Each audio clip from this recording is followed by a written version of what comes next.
Well, all week in preparation for Karen's retirement from News Channel 5, she's bringing you some of her favorite stories. And tonight, there's the one that tops my list. My daughter Carrie's trip to China to adopt a little girl. Thousands of baby girls are abandoned in China every year. Up to 10,000 of those Chinese girls are adopted by Western parents each year. Now, Carrie's story, of course, is unique, but it's similar to thousands of others who've traveled this path to parenthood. This homecoming for Carrie Lockwood and her 10-month-old daughter, Gia, came after nearly a year and a half of planning and a lifetime of dreaming. I always thought I'd be a mother. I've just been waiting for this. But unmarried in her late 30s, Carrie was not a mother. Adoption looked like the answer. And I started looking into how long it would take and backing out the time, and I realized I had to get started. Choosing international adoption meant immunizations, background checks. No criminal history. Thank you very much. Stacks of paperwork and delays. Originally I thought they said it would take 8 months after I signed up, and then 8 months was August, and then they said, well, maybe 10 months. And more delays. October. And they said, well, maybe 12 months, which would have been Christmas time, and then finally I got my referral in February, so it's taken 14 months. Delays, but not discouragement. What's meant to be will happen, and I'm sure that the baby I'm getting is my baby. So it's good that it took extra time, because that means it's a perfect match. A perfect match for Carrie, a Chinese mother's sorrow. Oh, I feel gratitude, and I feel, I just feel so bad for her, but it's such a big problem. So, I'm helping it out, and that woman's helping it out, and I mean, we're all working together, I think, to take care of all these little babies.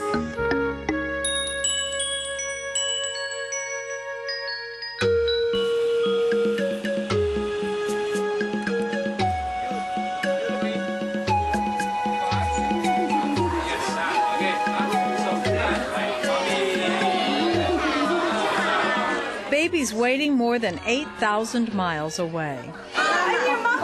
The perfect match for Carrie took place in one quick, sweet moment in Guangzhou, China. My home video camera and I witnessed my daughter become a mother. They brought Gia in, and she was just darling. But she was crying. She was crying a lot. She didn't like the idea of leaving her nannies. And the babies were tired and wet and hot, and we were tired and wet and hot and nervous, and it was hard. That nervousness continued over the next 10 days, balanced with joy. We stayed in a hotel and lived in it was almost like a camp for adoptive families. There were probably 100 little baby Chinese girls and American families, and we all lived together in this hotel that was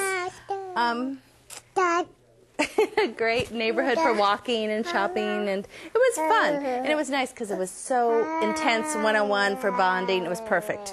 It was a great situation.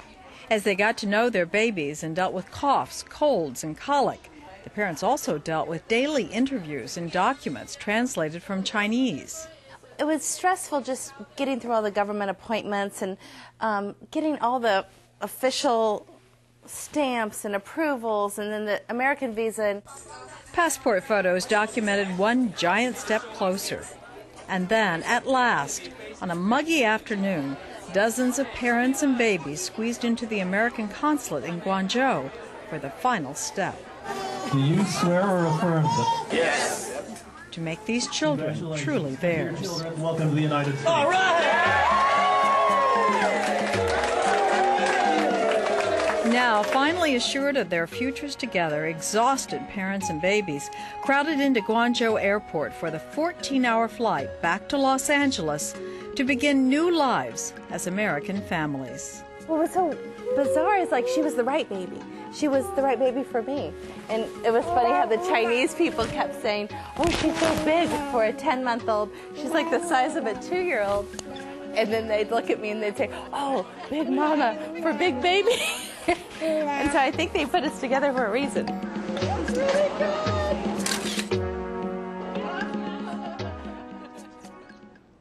And just to bring you up to date, here is my granddaughter, Caroline Gia Lockwood, today at 5.5 years old. And we have a special wish for you. Are you ready? Okay. Happy New Year from all of us at Channel 5. Great. Thank you, sweetheart. So pretty. You did it. Good. Good job. Well, many of you have grown up with Karen. She has been with KSDK for 27 years. She's a friend and colleague to all of us. And as she gets ready to say goodbye to News Channel 5, let's look back at her amazing career.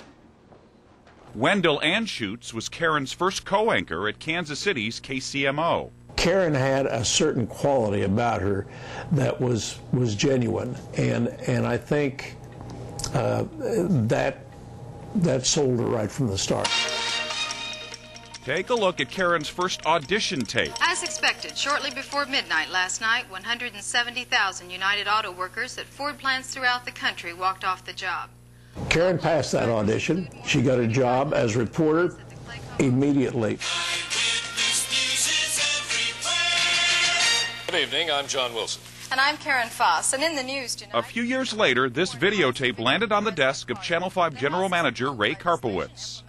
Well, we knew that she was very talented. We knew that she was great looking, and we knew that she would be very, very popular in St. Louis. But the weather seems to have followed me to St. Louis. She started anchoring in 1979. I think it's the best decision I ever made in television. Good evening, I'm Karen Foss. And I'm Huel Perkins. Huel Perkins co-anchored Eyewitness News from 1986 to 1989. Once upon a time, some 16 years ago, I had the good fortune of sitting next to Karen Foss every weeknight.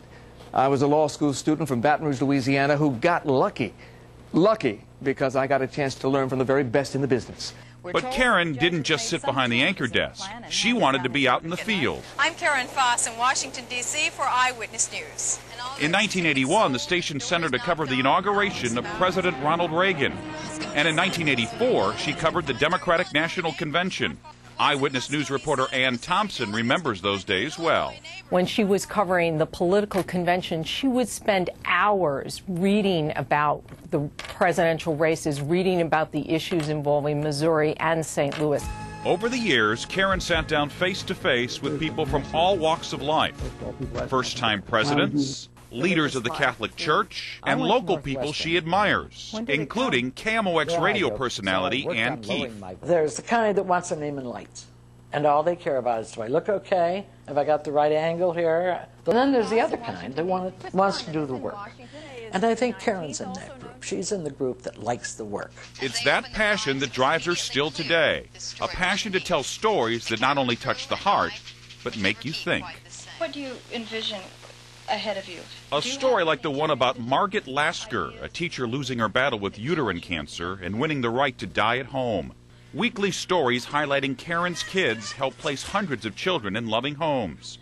Will and Tammy Connor adopted brothers David and Michael Connor in 1987.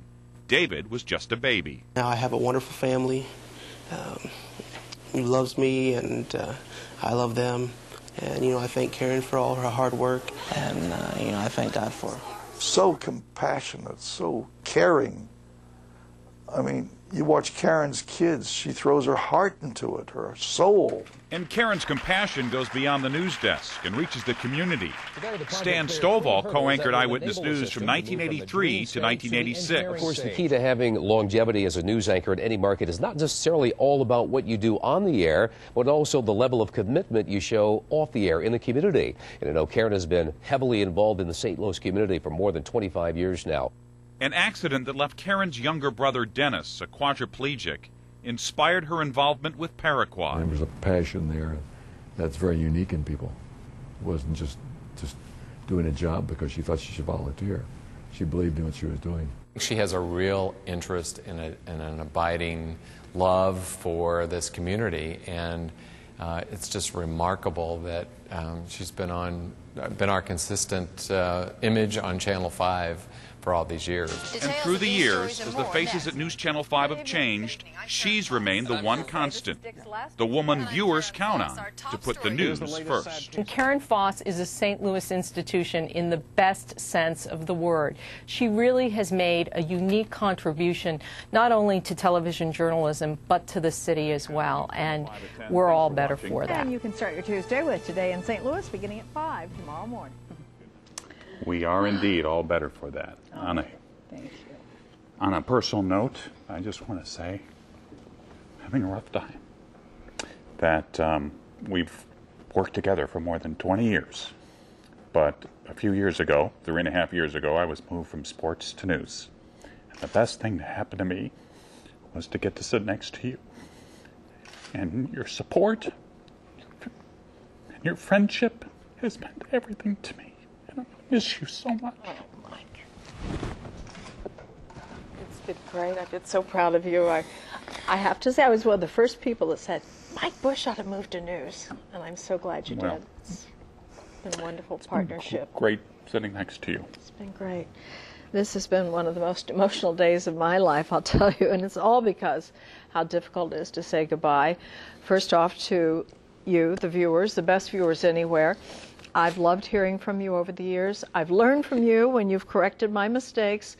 You've made me more careful with your high expectations, and you've made me look closer and reach further as I've tried to fulfill your trust. Thank you for 27 wonderful years. You are the best. It's even more difficult to say goodbye to my co-workers here at News Channel 5. We've been doing pretty well. This is without doubt one of the finest group of people in this industry. The people you rely on to bring you the news every day are not only talented, skilled journalists,